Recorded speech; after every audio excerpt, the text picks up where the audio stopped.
In the rapid-paced society and ever-changing global landscape, there seems to be no sluggishness in the tourism industry. In fact, it's a burgeoning industry, growing more than 4% each year. In 2 years from now, the tourism population is expected to reach 1 billion, and in 2020, that figure is forecast to top 1.5 billion. This is why countries are striving to package their tourism sectors to lure more travelers willing to open their wallets. But Korea apparently has a long way to go still, as we find out in this feature report.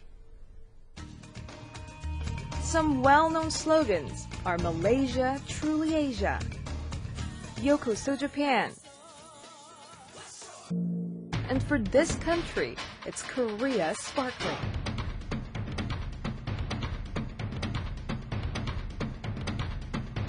Korea sparkling. These catchphrases may ring a bell because they are the symbols of the national tourism industries, which boast history, culture, and modern attractions. Tourism is dubbed the new growth engine of the 21st century and is also referred to as the industry without smokestacks.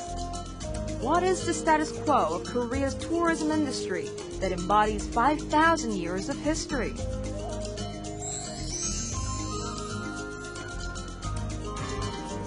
The tourism industry accounts for 8% of the world's total trade volume and 20% of the global GDP.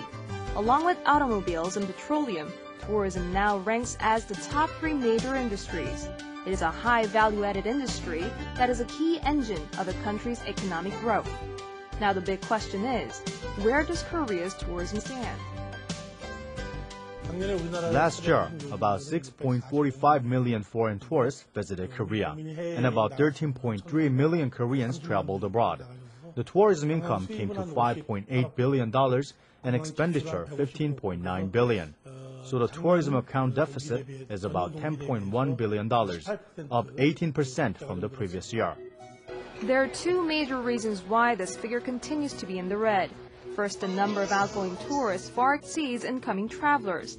And second, whereas the number of foreign tourists grew about 5%, the tourism income actually decreased 0.2%. The foreign currency income from tourism accounts for 88%, ranking on the top of the list. Given that discouraging domestic travelers from going abroad is out of the question, the key to breaking the imbalance is to lure more foreign tourists. やっぱり韓国語がわからないと食堂に入ってももう全然メニューもわからないし、やっぱ言葉ですね、不便なのは。There are some things not written in English and like menus when you get something to eat, and that's difficult. So I'd have to say that getting in the taxi or being able to speak to people to get from one place to another is the most difficult.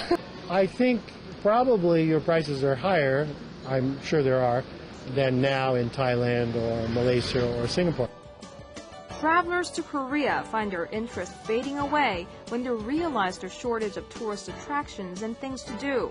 As the same case with manufacturing, where Korea is sandwiched between Japan's high quality and China's price competitiveness. Korea's tourism sector has been under growing pressure. This has prompted the government to unveil an ambitious plan to revamp Korea's tourism industry. Also, the industry-wide effort is drawing attention. The diverse analysis of foreign tourist purpose of visit, place of origin, and period of visit is promoting better tourism marketing. From this year, Chinese tourists will enjoy visa-free travel to the resort island of Jeju, and so the number is expected to surge. With the 2008 Beijing Olympics approaching, we expect visitors from the Americas to stop over in Korea before heading off to China. To cater to this demand, we are focusing on daily city tours. Tourists from Southeast Asia prefer be-in-it tourism packages like theme parks, kimchi-making tours, and winter skiing. Nowadays, they are into shopping for cosmetics and skincare. We are making efforts to better develop such items. With the brisk exchanges of personnel and trade in the world, the greater openness via globalization is leading to greater tourism. South Koreans now travel to North Korea, one of the most reclusive countries in the world. this has helped promote ties and economic benefits. Tourism is likely to continue having substantial influence on economic growth. How well Korea makes the most of it will determine the future outlook of the country's economic well-being.